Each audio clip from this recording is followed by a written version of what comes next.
The night was warm in the small town of Pine Creek, Minnesota.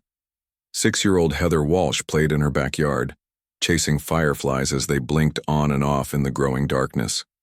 Her parents had told her to come inside soon, but the summer night was too perfect to waste on sleep. Heather spotted a strange light in the sky. It wasn't like the stars or the moon. It pulsed with colors she had never seen before, blues and purples that seemed to shift and change as she watched. The light grew bigger and brighter. "Wow," she whispered, her small face lit up by the glow. She stood very still, her teddy bear clutched tightly in her arms. The light was getting closer. In the house, Heather's parents had fallen asleep on the couch while watching TV. They didn't see the strange lights outside.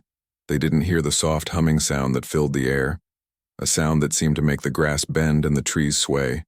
The light now hovered directly above the yard. It was so bright that the whole area looked like daytime, but with those strange colors washing over everything. Heather wasn't scared. She felt calm, almost happy, as she stared up at the light. From the center of the light, something began to appear. It looked like a person, but not quite. It was tall and thin, with skin that shimmered like the inside of a seashell. As it floated down to the ground, Heather could see it had 4 eyes, arranged like a diamond on its face. Its hands had 8 long, thin fingers. The being looked at Heather with those strange eyes. Then it held out one hand toward her. "Hello," Heather said, not afraid at all. "Are you from the stars?" The being didn't speak, not with words that Heather could hear. But somehow she understood it.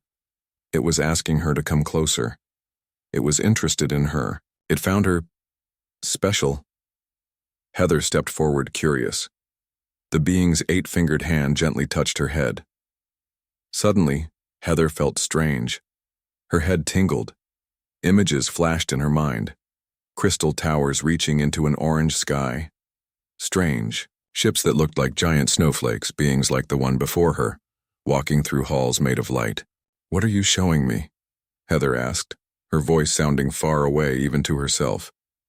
The being's 4 eyes blinked one after another in a pattern. Then it looked up at the hovering light, and Heather followed its gaze. A beam of soft blue light came down from the ship, surrounding both of them. Heather felt her feet leave the ground. She and the being were floating upward into the ship. She should have been scared, but she wasn't. It felt right somehow, like she was going somewhere important. Inside the ship, everything was made of crystal that seemed alive. It hummed and pulsed with light. Many more of the tall beings moved around, their bodies gliding rather than walking. They all turned to look at Heather with their 4 eyes. One of them stepped forward. This one was taller than the others, and its skin had more colors in it. It wore something like a robe that seemed to be made of liquid light. Heather knew without being told that this was their leader. "Queen Lysithea," she said, though she had no idea how she knew the name. The tall being, Queen Lysithea, tilted her head. She reached out and touched Heather's face with those long fingers. Heather felt warm, safe. "Why am I here?" Heather asked. Queen Lysithea didn't answer with words. Instead, Heather saw more images in her mind. She saw herself, but there was something wrong. Inside her body, in her bones, something dark was growing. It would make her very sick soon. It would kill her. Then the images changed. She saw Queen Lysithea doing something to her, changing her somehow, making the darkness in her bones go away, saving her. "You're going to fix me?" Heather asked. Queen Lysithea nodded slowly. Her 4 eyes blinked in that pattern again. "Will I go home after?" The queen didn't answer this time. She turned and led Heather deeper into the ship, into rooms filled with more crystal and light. Other beings watched as they passed. Some seemed upset. They made sharp gestures, and their skin flashed with angry colors. Heather was placed on a bed made of the same crystal as everything else, but it was soft, like it knew how to change to make her comfortable. Queen Lysithea stood over her, all 4 eyes focused on her face. "I'm scared now," Heather admitted. The queen placed a hand on Heather's head again. This time, Heather felt sleepy right away. As her eyes closed, she saw Queen Lysithea turn to the others in the room. The queen's skin flashed with colors that seemed to say, "This one is mine now. My daughter." Heather didn't know how long she slept. When she woke up, she felt different. Her body tingled all over. She sat up and looked at her arms. In the right light, she could see faint patterns under her skin, like tiny rivers of blue light. Queen Lysithea was there, watching her. The queen looked pleased, her skin glowing with soft, happy colors. "What did you do to me?" Heather asked. More images filled Heather's mind. She saw herself growing up among these beings, learning their ways, becoming like them in some ways. She saw herself with powers no human had, moving things with her mind, speaking without words, seeing things no human eyes could see. "You want me to stay here? To be like you?" Queen Lysithea nodded. Her 4 eyes seemed to soften somehow. Before Heather could say anything else, there was a commotion. Other beings rushed into the room, their skin flashing with urgent colors. They were talking to the queen in their silent way. She could feel their anger, their fear. Queen Lysithea turned to them, her own skin now flashing with what seemed like anger. There was an argument happening, though Heather couldn't understand it all. One of the other beings pointed at Heather, its skin flashing with disgust. Another made a cutting motion with its hand. Queen Lysithea moved in front of Heather as if to protect her, but there were too many of them. They surrounded the queen, holding her back while 2 others grabbed Heather. She tried to scream, but no sound came out. They were doing something to her mind, making her forget. The last thing Heather saw before everything went dark was Queen Lysithea reaching for her, all 4 eyes filled with what could only be tears. 2 years later, a little girl was found wandering in a field in Minnesota. She had no memory of where she had been for the past 2 years. Her parents, who had searched for her without stopping, cried when they saw her, but something was different about their daughter. Tests showed strange things in her blood. Her brain. Scans confused the doctors. And sometimes when she thought no one was looking, her skin seemed to glow with faint blue light. Heather Walsh had come back from somewhere, but part of her had stayed behind. And far above the earth, Queen Lysithea of the Myriad Dominion began to plan how she would one day get her daughter back. 20 years had passed since Heather Walsh was found in that Minnesota field.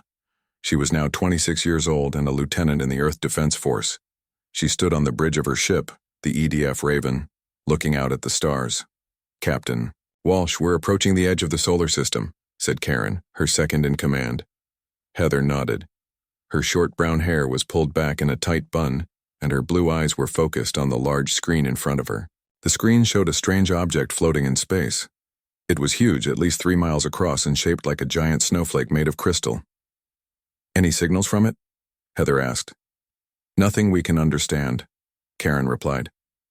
"But it's putting out a lot of energy." Heather frowned. 3 months ago, this giant object had just appeared at the edge of the solar system. Earth's leaders were scared. Was it a ship? A weapon? They had sent 5 ships to check it out. None had returned. Now, it was the Raven's turn. "Keep our distance," Heather ordered. "Passive scans only. If that thing so much as twitches, I want us gone." "Yes, Captain," Karen said. Her dark eyes never left her control panel. Heather walked around the bridge, checking in with her crew. There were 12 of them in total on the ship. The Raven was small but fast, perfect for scouting missions like this one. "Captain," Karen suddenly called out, "I'm getting some weird readings. That structure, it's singing." "Singing?" Heather walked back to Karen's station. "What do you mean?" "There are sound waves coming from it. They don't match any known pattern, but they sound like music." Before Heather could respond, the lights on the bridge flickered. All the screens went fuzzy for a moment. Then a voice filled the room, though it didn't seem to come from the speakers. It was like it was inside everyone's head. "My daughter has returned," the voice said. "Prepare the welcoming." The crew looked around, confused and scared. "Where did that come from?" demanded Karen. But Heather didn't answer. She was gripping the edge of a console, her knuckles white. Her head felt like it was splitting open. Images, flashed through her mind, crystal spires reaching up into an amber sky, 8-fingered hands teaching her to move objects with her thoughts, and a face with 4 eyes looking down at her with love. "Captain?" Karen was beside her now, worried. "Heather, are you okay?" Heather looked up and Karen gasped. Heather's eyes were glowing with a blue light, and faint patterns were appearing under her skin, like blue rivers flowing beneath the surface. "Remember," Heather whispered. "I remember everything." Just then, the large crystal structure began to change. Parts of it moved, opening up like a flower blooming. From inside came smaller ships, also made of crystal. They headed straight for the Raven. "Battle stations!" Karen shouted. The crew rushed to their positions. "No," Heather said, her voice oddly calm. "Don't fire. They're not here to hurt us." "Captain, with all due respect, those are alien ships, coming right at us," Karen argued. Heather walked to the main viewport, watching as the crystal ships got closer.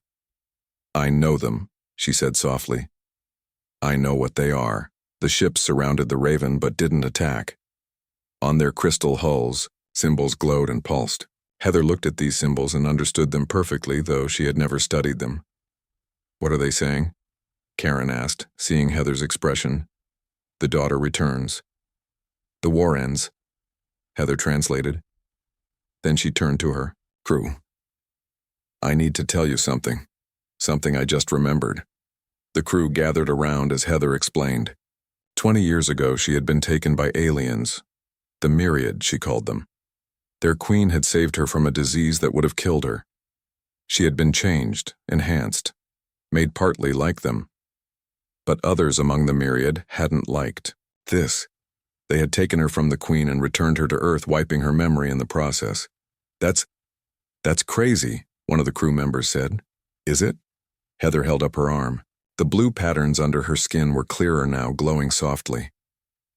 "I've always been different. The doctors could never explain it. My brain scans, my blood work, the way I can see patterns no one else can. Now I know why." A new message appeared, on the main screen. It wasn't in English, but Heather could read it. "They're inviting us aboard the main structure," she said. "Their queen wants to meet with us." "This could be a trap," Karen warned. "No," Heather said firmly. "They could have destroyed this ship already if they wanted to. They're waiting for me." She took a deep breath. "I'm going over there. Who's coming with me?" After some argument, it was decided that Heather would lead a small team. Karen and 2 security officers named Rosa and Paul. They took a shuttle and headed for one of the crystal ships, which guided them toward the main structure. As they got closer, they could see just how massive it was.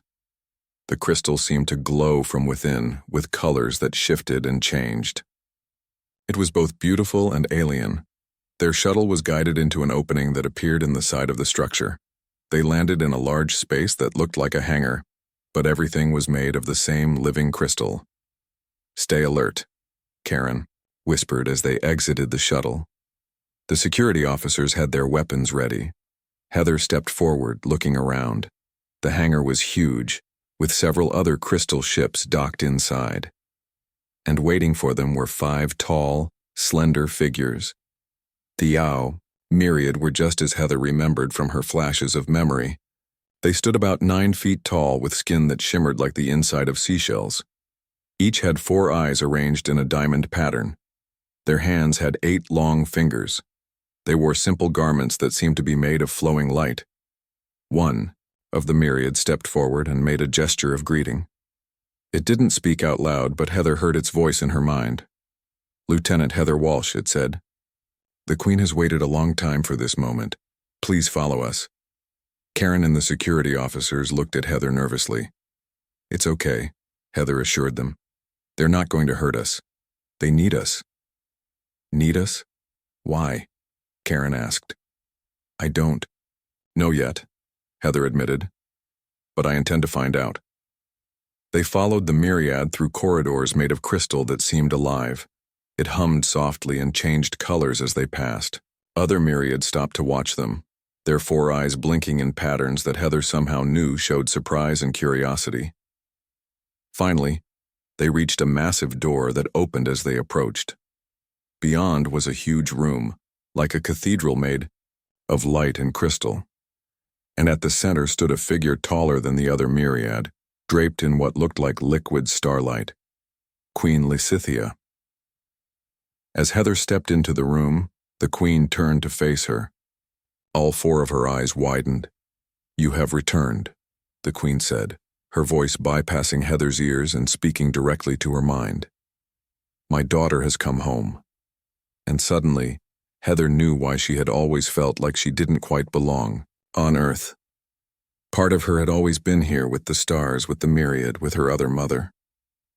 Queen Lysithea's four eyes looked at Heather with an emotion that seemed like joy. The queen was about 9 feet tall, towering over the humans.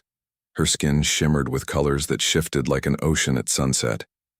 The other myriad in the room stood back, watching silently. "You have grown," the queen said in that strange way of speaking directly to Heather's mind. "You look so human." Karen and the security officers, Rosa and Paul, stood nervously behind Heather. They couldn't hear the queen's words, only seeing the alien ruler staring at their captain. "What is she saying?" Karen whispered. "She's happy to see me," Heather replied. Then she looked up at the queen. "Why did you take me? All those years ago?" The queen's colors shifted to something sadder. "You were dying," she said. "Your human doctors would have found the sickness too late. It was in your bones, your blood. I saw it in our first scan of your world." Heather remembered the images she had seen in her memory flashes. The darkness spreading in her young body. "Leukemia," she said softly. "Yes," the queen confirmed. "I could not let such a bright mind die. So I took you. I changed you. Made you better." "You stole me from my family," Heather said, a flash of anger rising in her. "I saved you," the queen replied. Her colors rippled with what seemed like hurt. "And I loved you as my own. The myriad do not have children as humans do. We divide ourselves, create new life from our own essence. Taking you, raising you, it was not our way. But I wanted a daughter. I wanted you." Karen stepped forward, her hand near her weapon. "Captain, what is happening?" Heather turned to her crew. "She's explaining why she took me as a child. Apparently I was sick, dying. She saved me by changing me." "Changed you how?" Rosa asked, eyeing Heather's glowing skin patterns. Before Heather could answer, another myriad entered the chamber. This one moved quickly, its colors flashing with urgent patterns. It approached the queen and communicated silently. The queen's colors darkened. "What's going on?" Heather asked. "The purists have moved their fleet," the queen replied grimly. "They are heading for your Earth." "Purists? What fleet?" Heather demanded. "What's happening?" The queen gestured, and a large crystal in the center of the room glowed. Above it appeared a three-dimensional image of space, showing Earth, the moon, and a large group of crystal ships moving toward them. "The purists are a faction of my people," the queen explained. "They believe we should not interact with other species, especially not in the way I did with you. They were the ones who took you from me and returned you to Earth. It was a warning to me." "And now?" Heather asked, though she was afraid she already knew the answer. "Now they come to erase what they see as my mistake," the queen said sadly. "They will destroy your world if we do not stop them." Karen had been watching the space map with growing alarm. "Captain, are those ships heading to Earth?" Heather nodded grimly. "Yes, a group of myriad who don't approve of human-alien contact. They're coming to attack." Paul stepped forward, his face pale. "How many ships are there? What kind of weapons do they have?" The queen seemed to understand their concern. She changed the image to show one of the crystal ships up close. "The myriad do not use weapons as you understand them," she said to Heather. "We manipulate gravity and energy. One ship could create a gravity well strong enough to crush your largest city." Heather translated this for her crew, whose faces showed increasing fear. "We need to warn Earth," Karen said urgently. "The defense fleet needs to prepare." "Your weapons cannot harm myriad vessels," the queen said. "Your defenses will fail." "Then what can we do?" Heather asked. "There must be some way to stop them." Queen's colors shifted to a pattern Heather somehow knew meant determination. There is one way, the Concordance Protocol. What's that? A way to unite minds, to create understanding between different beings, the Queen explained. It was created long ago when the myriad first encountered other intelligent life. It requires a bridge, someone who carries both species within them. Heather understood immediately. Someone like me. Yes, the Queen confirmed. When I changed, I did more than heal your sickness. I gave you myriad DNA, myriad neural patterns. You are the only human myriad hybrid in existence. Only you can activate the protocol. And if I do this, what happens? You will join with the myriad overmind. Your consciousness will touch all myriad minds, including the purists.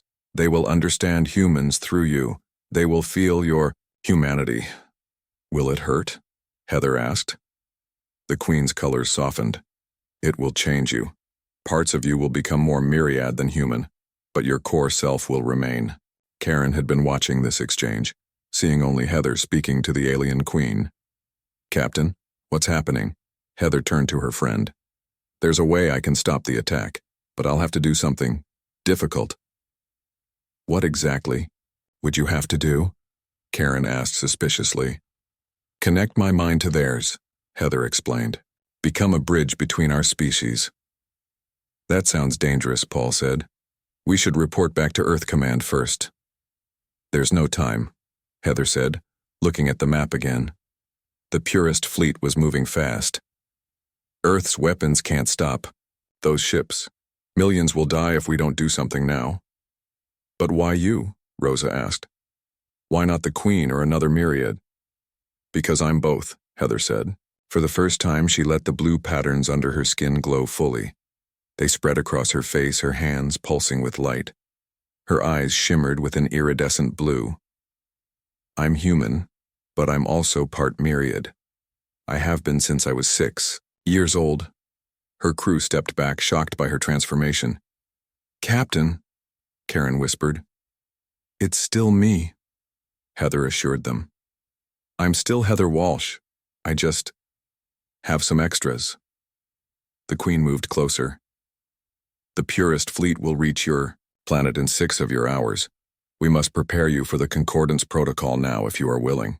Heather looked at her crew, then back at the Queen. Will this save Earth? If it works, yes. The Purists will understand humanity through you. They will see that humans are worthy of existence, of respect. And if it doesn't work, the Queen's colors darkened. Then we fight. My loyal ships against the Purists. But many on both sides will die and your Earth will still be in danger. Heather took a deep breath. I'll do it. Show me what I need to do. Wait, Karen said, grabbing Heather's arm. This is crazy. You can't just trust them and plug your brain into some alien network. Karen, I've seen what these ships can do. Earth doesn't stand a chance against them. This is our only option. At least let us contact Earth first, Karen pleaded. Let them know what's happening. Heather nodded. Fair enough. Queen Lysithea, can we send a message to our planet? The Queen made a gesture, and one of the other myriad approached with a crystal device. This will connect to your communication systems, she explained. Karen took the device cautiously and began to set up a secure channel to Earth Command. Meanwhile, Heather turned back to the Queen. Tell me more about this Concordance Protocol. What exactly will happen to me? The Queen's colors shifted to a gentle pattern. You will enter a special chamber. Your mind will connect to the myriad overmind, the shared consciousness all my people can access. Through you, the Purists will experience humanity. They will understand your emotions, your thoughts, your way of seeing the universe. And after, will I still be me? The Queen's eyes blinked in a pattern that seemed sad. You will be changed, more aware of the myriad part of yourself, but your human heart will remain. That is what makes you special, my daughter. That is what will save both our peoples. Heather looked back at her crew, who were busy sending their message to Earth.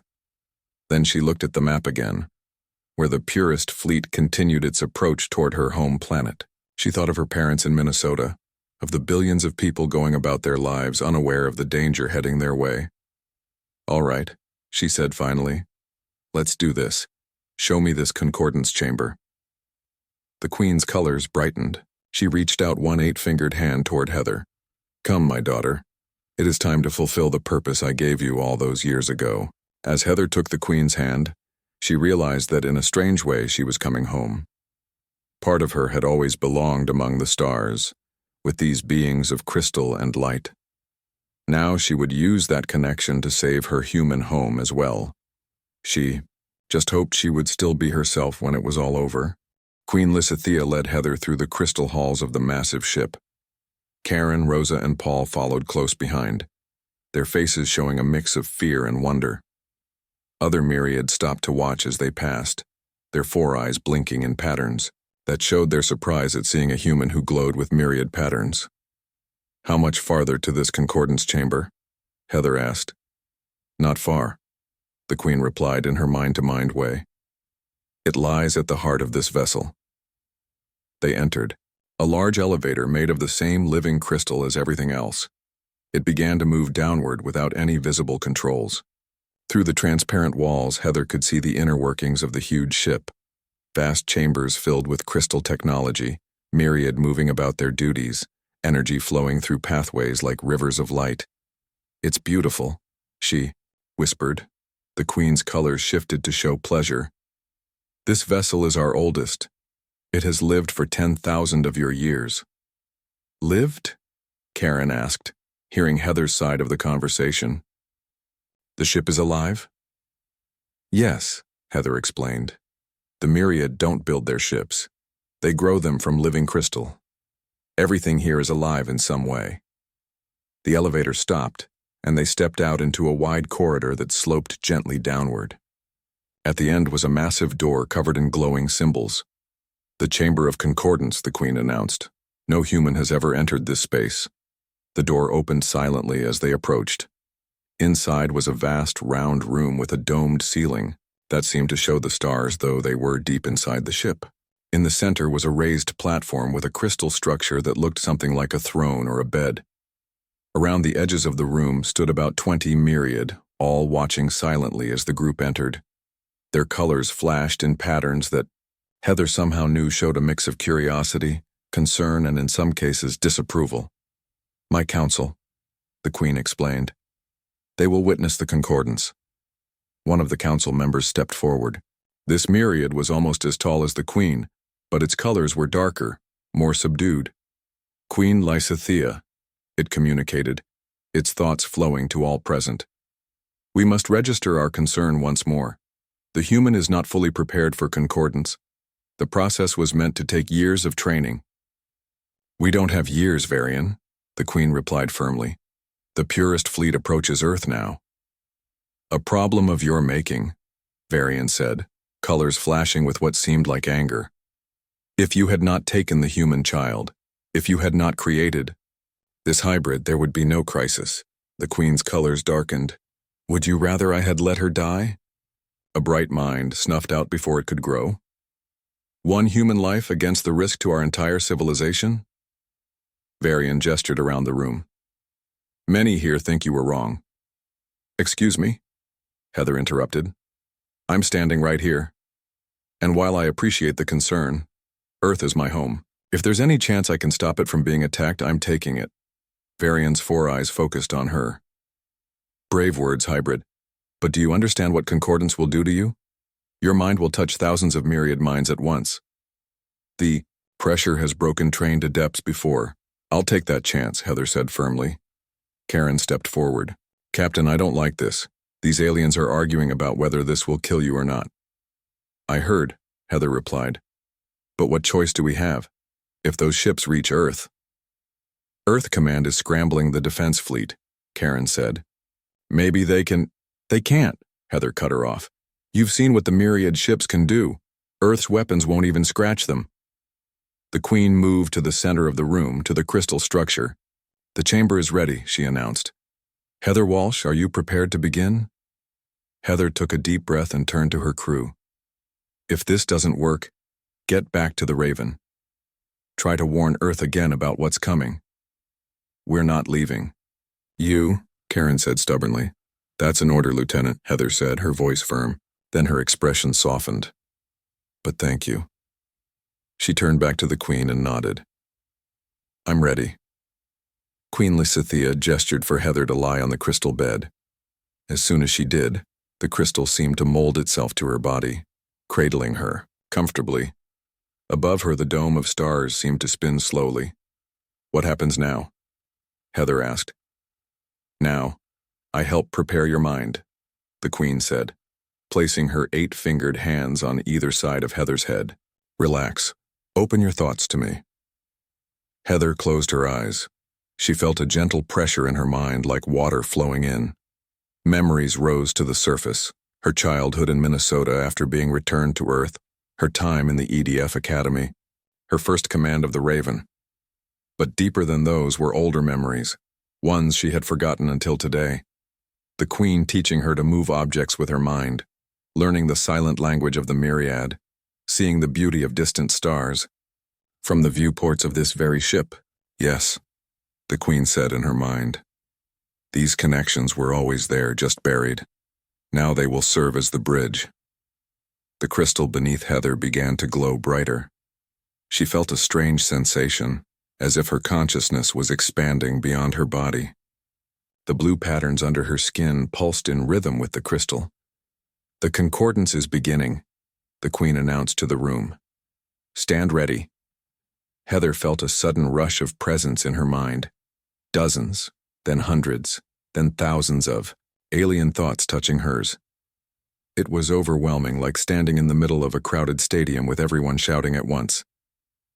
She gasped, her back arching as she struggled to process the flood of input. Too much, she managed to say. It's too much. Focus, the Queen urged. Find the center of yourself. Hold to that. Heather tried to concentrate. Who was she? Lieutenant Heather Walsh of the Earth Defense Force, daughter of Mary and John Walsh from Minnesota, but also daughter of Queen Lysithea, both human and myriad, both Earth and stars.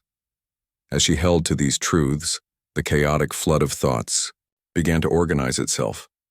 She could sense different groups of myriad minds, those on this ship loyal to the Queen, others scattered across nearby vessels, and far away but getting closer, the cold, determined minds of the purists. The purists' thoughts were a shock. They held such contempt for humans, seeing them as primitive, violent, unworthy of contact. They saw Heather herself as an abomination, something that should never have been created. But now she was in their minds and they were in hers. She pushed her human memories toward them, the love of her parents, the beauty of Earth's forests and oceans, the joy of human music and art, the courage of her fellow EDF officers. She showed them humanity's struggles and triumphs, their capacity for growth and compassion. Some purist minds recoiled from these thoughts. Others grew curious. A few began to understand. It's working, the Queen said, her voice sounding distant now. Keep going. Heather pushed deeper, showing the purists what it meant to be human, to love, to fear, to hope, to dream. And as she did, something strange happened. The myriad part of her awakened fully, giving her access to knowledge and abilities she never knew she had. She could see the purist fleet now, not through any physical viewport but through the myriad overmind. Dozens of crystal ships, each capable of destroying cities, approaching Earth. On the command ship, the purist leader was suddenly clutching at its head, overwhelmed by the flood of human emotions and memories that Heather was sending. Stop this. Intrusion, the leader demanded, its thoughts echoing through the overmind. No, Heather replied, her consciousness stretching across space to confront the purist directly. You need to understand what you're about to destroy. She focused all her will, all her humanity into a single powerful message. Earth and its people deserve to live. They were different from the myriad, yes, but valuable in their own way. The two species could learn from each other, grow together.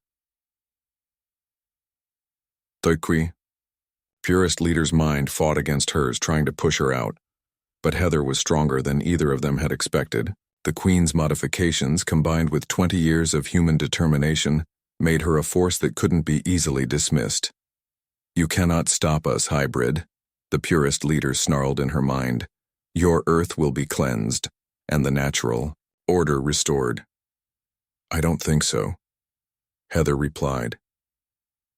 And with all her strength, she sent a command through the Overmind to the purest ships.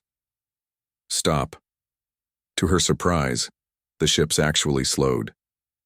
Some of the purest minds, touched by her human thoughts, were having doubts.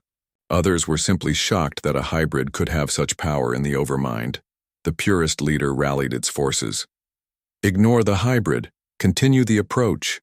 The ships resumed their course toward Earth. But they were moving slower now, and some seemed to hesitate. Back in the concordance chamber, Heather's body was glowing with blue light. The patterns under her skin had spread to cover her entirely. Karen, Rosa, and Paul watched in amazement and fear as their captain seemed to transform before their eyes. "What's happening to her?" Karen demanded of the Queen. "She fights for your world," the Queen replied, her thoughts now audible to all in the room. "Her mind battles the purists across the void of space." In the Overmind, Heather was growing stronger. She could feel the Queen supporting her, channeling more power through their connection. She pushed harder against the purist fleet, against their hatred and fear. 1 month had passed since the day Heather Walsh stopped the purist attack on Earth. She stood at the observation deck of the Earth Defense Force headquarters, looking up at the night sky.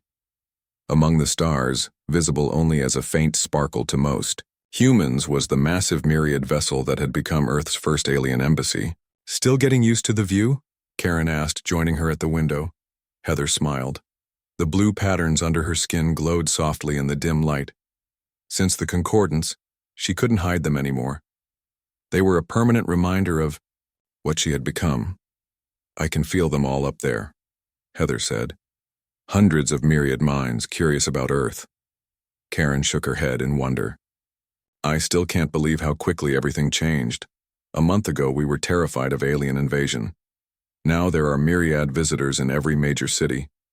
It had been a whirlwind month.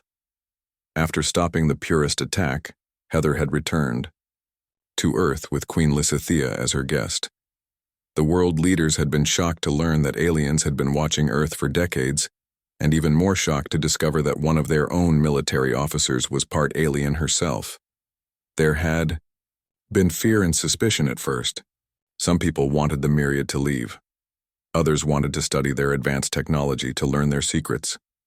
But Queen Lysithea had been patient, explaining that the myriad wished for peaceful contact, for exchange of knowledge and culture. And Heather had been the bridge that made it all possible. Her unique position, human by birth, part myriad by modification, connected to the alien Overmind yet still individual, made her the perfect ambassador between the two species. "The council meeting is about to start," Karen reminded her. "Everyone's waiting for you." Heather nodded and turned away from the window. They walked together through the halls of the EDF headquarters, now bustling with both human and myriad personnel. The aliens stood out dramatically. 9-foot-tall, four-eyed beings whose skin shimmered with colors that changed with their emotions. Humans stopped to stare as Heather passed. She had become something of a celebrity, the woman who was part alien, who had saved Earth from destruction. Some people were afraid of her. Others treated her like a hero. Few understood what it was really like to be her now. To have her, mind connected to thousands of others across space. To see energy and gravity as clearly as humans saw light and color. The council chamber was a large round room with a table in the center. Around it sat representatives from Earth's major nations, along with 3 myriad delegates. Queen Lysithea sat at one end of the table, her tall form dwarfing the humans around her. At the other end was General Diane Foster, head of the Earth Defense Force. Everyone rose as Heather entered. "Ambassador Walsh," General Foster greeted her formally. Heather took her seat at the middle of the table, halfway between the Queen and the General, between alien and human, just as she was herself. "Let's begin," she said. The meeting covered the usual topics: The establishment of myriad learning centers on Earth where humans could study alien science and culture, the careful sharing of some myriad technology, particularly medical advances that could save millions of lives, the rules for myriad visitors to Earth and human visitors to myriad vessels. There is one more matter to discuss, Queen Lysithea said when they had worked through the agenda. The purists. The room grew quiet. Though the main purist fleet had retreated after Heather's intervention, there were still those among the myriad who opposed contact with humans. They had gone silent, disappeared into the vastness of space, but everyone knew they might return one day. Have there been any signs of their fleet? General Foster asked. None, the Queen replied, but they are patient. They may wait years before trying again. Can Heather stop them again if they do come back? Asked the representative from Japan. All eyes turned to Heather. She hesitated before answering. The truth was she wasn't sure. The concordance had changed her, given her greater access to her myriad abilities. But it had also taken a toll. Sometimes she felt her humanity slipping, overwhelmed by the constant presence of alien thoughts in her mind. I would try, she said, finally. But it would be better if we didn't have to rely on that. We need to build our own defenses using what the myriad are willing to teach us. Agreed, said General Foster. No offense to our new allies, but Earth needs to be able to protect itself. The meeting continued for another hour, with plans made and agreements reached. When it finally ended, most of the participants filed out quickly. Heather remained seated, suddenly feeling tired. The constant effort of filtering thousands of alien thoughts from her mind was exhausting. Queen Lysithea approached her, towering over the table. You are strained, my daughter, she said, speaking directly to Heather's mind as the myriad preferred to do. The connection weighs on you. Heather nodded. It's getting harder to stay me. Sometimes I feel like I'm drowning in the overmind. The Queen's colors shifted to show concern. Perhaps it is time for you to learn more control. On our homeworld, there are teachers who could help you balance your dual nature. You want me to leave Earth? Heather asked, surprised. For a time, the Queen said. To learn, to grow stronger, then return to continue your work here. Heather hadn't considered leaving Earth. Despite her connection to the myriad, this planet was her home. Her human parents were here.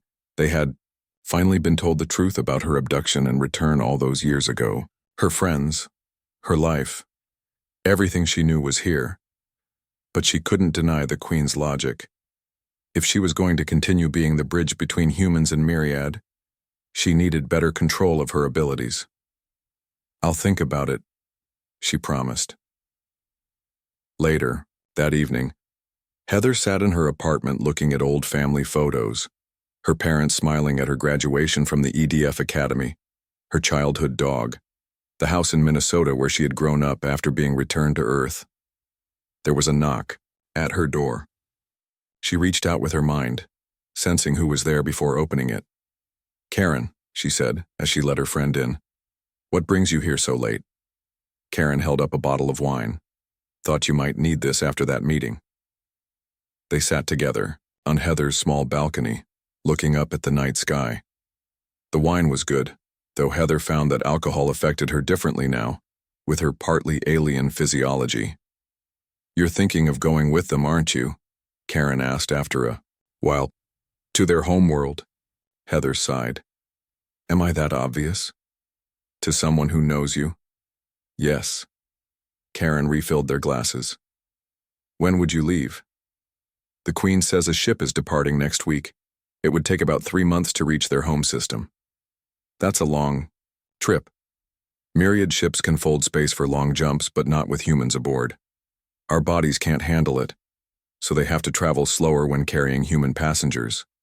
Karen was quiet for a moment. Will you come back? Heather looked at her friend. Of course I'll come back. Earth is my home. But the myriad are your people too now, Karen pointed out. You might feel differently once you're among them, learning their ways. It was something Heather had worried about herself. The more time she spent connected to the myriad overmind, the more natural it felt. What if she went to their homeworld? and found she belonged there more than she ever had on Earth? I'll come back, she repeated firmly. I have responsibilities here, and people I care about. Karen smiled and raised her glass. To the strangest friendship in two worlds. They clinked glasses and drank. For a moment, sitting there with her friend, Heather felt fully human again. The constant murmur of alien thoughts faded to the background. The next morning, Heather made her decision. She would go to the myriad homeworld, learn what she needed to learn, and return to Earth stronger and better able to serve as the bridge between their worlds. She spent the week saying her goodbyes, to her parents, to her crew, from the Raven, to General Foster and the other EDF officers she had served with. Everyone understood the importance of her journey, though many were sad to see her go. On the day of departure, a small crowd gathered to watch her board the myriad transport vessel. It was smaller than the Queen's massive ship, but still beautiful, its crystal structure gleaming in the sunlight. Karen was there, along with Rosa and Paul from the Raven's crew. They had become something of a team over the past month, helping Heather navigate her new role as ambassador. Don't get too comfortable with those four-eyed folks, Paul joked. We need you back here. I'll be back before you know it, Heather promised. Queen Lysithea waited at the entrance to the transport. Are you ready, my daughter? She asked.